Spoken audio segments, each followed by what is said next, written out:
দুনিয়াতে সবচেয়ে সস্তা শ্রমিক কে জানেন? দুনিয়ার সবচেয়ে সস্তা শ্রমিক হলো ঘরের বউ।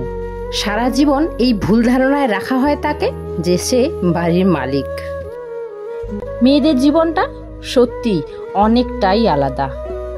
কারণ যখন ছেলেরা বাইরে কাজে যায় তারা বলে তাদের নাকি অনেক কষ্ট হয়, কিন্তু একটা মেয়ে দেখো, নিজের বাবা মা ভাই বোন এমনকি নিজের জন্মস্থান ছেড়ে দিয়ে সে অন্যের বাড়িতে থাকে প্রায় দাসীর মতো হয়ে।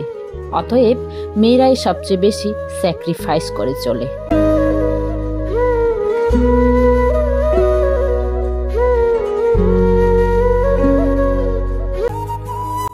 একটা তিতা বাস্তব কথা কি জানেন? বাবার বাড়িতে যখন স্বামীর অসম্মান হয় তখন ওই মেয়েটা প্রতিবাদ করে, এমনকি বাবার বাড়ি যাওয়াই ছেড়ে দেয়।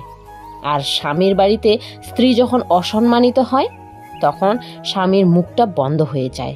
তখন স্ত্রীকেই উল্টো কথা শোনায়, তুমি পারলে থাকো, না পারলে বাবার বাড়ি চলে যাও।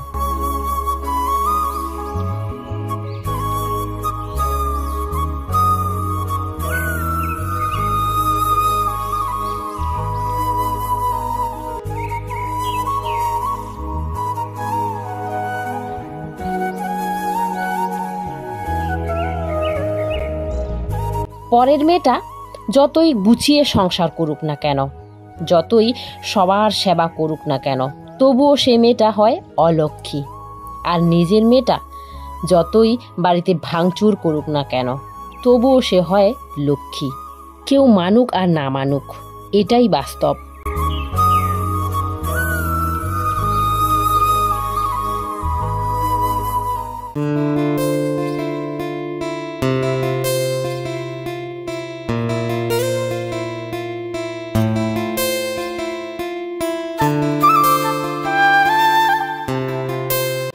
আমার অবিবাহিত বোনেদের জন্য এই কথাগুলো। শ্বশুর বাড়ির আইন কি জানো? মেনে নিতে পারলেই তুমি ভালো, না মানতে পারলেই তুমি খারাপ। মুখ বুজে সহ্য করলেই তুমি ভদ্র, আর মুখের উপর জবাব দিলেই তুমি বেয়াদব। তো আমার বোনেরা যারা এখনো বিয়ে করনি, এই আইনটা ভালো মতো জেনে নাও, তারপরে বিয়ে করো। কি বিবাহিত বোনেরা, দিদিরা বা বন্ধুরা, ঠিক বললাম কি না এই কথাটা?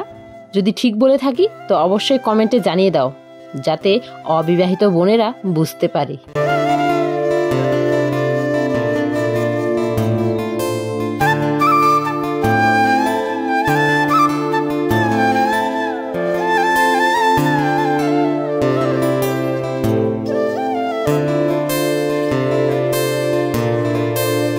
আর বিয়েটা হলো একটা লটারি বন্ধুরা।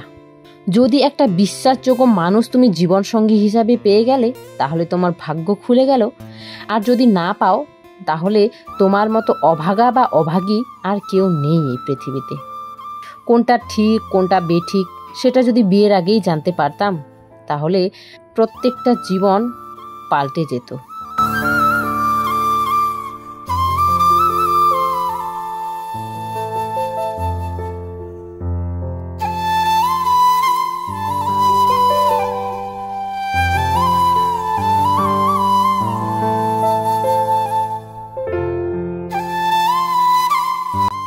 বিশ্বাস করো আপু, তোমার কথা শুনলে মনে অনেক জোর পাই, আর তোমার কাজ করা দেখলে দেহে অনেক শক্তি পাই। তুমি আমার জন্যে মাল্টিভিটামিন। বাংলাদেশে কখনো আসলে আমাদের বাড়ি এসো, তোমার জন্য অনেক ভালোবাসা রইল। সত্যি বলছি, আমার না ভাবতেও এত অবাক লাগছে যে কেউ আমাকে এত এত এত পরিমাণ ভালোবাসতে পারে, ভাবতেও পারিনি। এত সুন্দর সুন্দর কমেন্ট করো না তোমরা। কেউ কেউ কোনো বোন বা দিদি ভাইরা তো কমেন্ট করো যে দিদি দিদি আমার সোনা দিদি, আই লাভ ইউ দিদি, লাভ ইউ দিদি, তুমি আমার ভালো দিদি। মানে কি বলবো, আর তোমাদের বলে বোঝাতে পারবো না আমি যে তোমাদের এই মিষ্টি মিষ্টি কমেন্টগুলো এত ভালো লাগে আমার, এত ভালো লাগে কি আর মানে বলার ভাষা নেই আমার। কথাগুলো শুনেই হয়তো বুঝতে পারছো। তো যাকে অনেক কাজ গোছালাম, অনেক কাজ তো তোমাদের সাথে শেয়ার করাই হয়নি। আর এই যে দেখো, আমার মেয়ের খুব পছন্দের একটা রান্না আজকে করে নিলাম, সেটা হচ্ছে লাউয়ের কোপ্তা। আমার মেয়ে খেতে খুব ভালোবাসে, আমারও অনেক ভালো লাগে। আর এদিকে দেখো সকালবেলা করেছি মাছ আলু দিয়ে, পাঙ্গাস মাছ। তো সকালবেলাও খেয়েছি আর দুপুরের জন্যও রান্না আছে। আর মেয়ে ছেলে যেহেতু মাছ খায় না, ওদের জন্যই বিশেষ করে লাউয়ের কর্তাটা করা।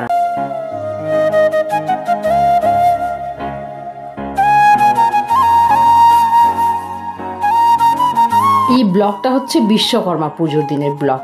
তো তোমাদের দাদাভাইয়ের ফ্যাক্টরি তো মালিক এবছর মারা গেছে, তো সে কারণে সেখানে তেমন পুজো হয়নি, শুধু ওই যে অল্প করে মানে ছোট্ট করে শুধু পুজোই হয়েছিল। না হলে অনেক কিছু খাওয়ানো হয় বা অনেক বড় একটা অনুষ্ঠান হয় আর কি, ছোট্ট মোট্ট ধরো না অন্নপ্রাশন এমন হবে আর কি, এমন একটা হয় প্রোগ্রাম। তো এবার হলো না সেটা, শুধু যে লাড্ডু পাঠিয়েছে ব্যাস 4টে, আর একটা ভুজিয়ার প্যাকেট ছিল দেখিয়েছো। তো দেখো আমাদের গ্রামে মেলা এসেছে বন্ধুরা, আমাদের গ্রামে একদম মাঠে। গতকালকে এটা শুরু হয়েছিল আর আজকে আমরা এলাম। কালকেও এসেছিল ছেলে মেয়ে, ওরা তো যেদিন থেকে বর্ষা শুরু করছে সেদিন থেকেই আসছে। তো এসেই সাথে সাথে একটা খুশির খবর পেলাম। খুশির খবর বলতে ওই যে লটারিগুলো কাটে না, এখানে এসে 10 টাকা দিয়ে তুমি একটা নাম্বার বলবে, সেই নাম্বারটা ঘোরাতে হবে চাকায়, ওই নাম্বারটাই যদি আসে তাহলে তোমার লটারি লেগে গেল এমন। তো সাথেই একজন আমাদের গ্রামেরই আর কি করলো, তো লেগে গেল। ফাইবারের যে বাটি, একটা ছোট বাটি না একটা বড় বাটি আর 6টা ছোট বাটি থাকে আর কি, সেগুলোই লাগলো। তো দেখে অনেকটাই খুশি লাগলো। তো সেটাও ভাগ্যের ব্যাপার বন্ধুরা, তাই না? একবার খেললেই যে লেগে যাবে সবার তেমন কিন্তু না, 10 টাকা দিয়ে না লাগলে গেল। আর আমাদের কি শান্তি আছে বন্ধুরা? কোনো কিছু লটারি কাটবো, কোনো কিছু নেব, সেটা তো হয় না। বিভু সেদিন থেকে যে নেওয়া শুরু করেছে, ওই দিন একটা বড় বন্দুক নিয়ে গেছে, এই দেখো কেমন রাগে শুধু ফস ফস ফস ফস করছে বন্ধুরা, না নড়ছে না চড়ছে, কিচ্ছুই না। ওকে গাড়ি লাগবে, রিমোটওয়ালা গাড়িটা লাগবে, মানে প্রতিদিন এসে শুধু পয়সা খরচা করে, মানে এত জেদি কি বলবো। আর আমার মেয়েটা এমন একদমই ছিল না বন্ধুরা, আমি ওকে বলে বলে কিনে দিতাম, বাবা মা এটা নিবা বেটা, হ্যাঁ বেটা বলে রাখি ওকে আমি, বেটা তুমি এটা নিবা, বেটা ওটা নিবা, নাও বেটা। ও তো নিতে চাইতো না, আমি নিজে ধরে ধরে কিনে দিতাম ওকে। আর ছেলেটা এত জেদি হয়ে গেছে, ওকে যেটা লাগবে তো লাগবে, ওখান থেকে নড়বেও না চড়বেও না। কান্নাকাটি করে না কিন্তু, এমনটা না যে হাত পা টেনে ধরে কান্নাকাটি করে, এমনটা করে না, কিন্তু রাগ দেখায় আর কি, এটাই। তো যাকে ওকে কিনে দিয়ে দিল, তারপরে গিয়ে শান্তি হলো। এখন ওর চেহারাটা দেখো কেমন, আর যখন কিনে দেয়নি তখন কেমন ছিল চেহারাটা। ওর বাবা ওকে বলে দিল আজকেই লাস্ট, আর তোকে নিয়ে আসবো না আমি মেলায়, যতদিন থাকবে ততদিন কি এইভাবেই খরচা করেই যাবো, তাই না? যাকে ছেলে শান্তি, তো আমাদের দুনিয়া শান্তি।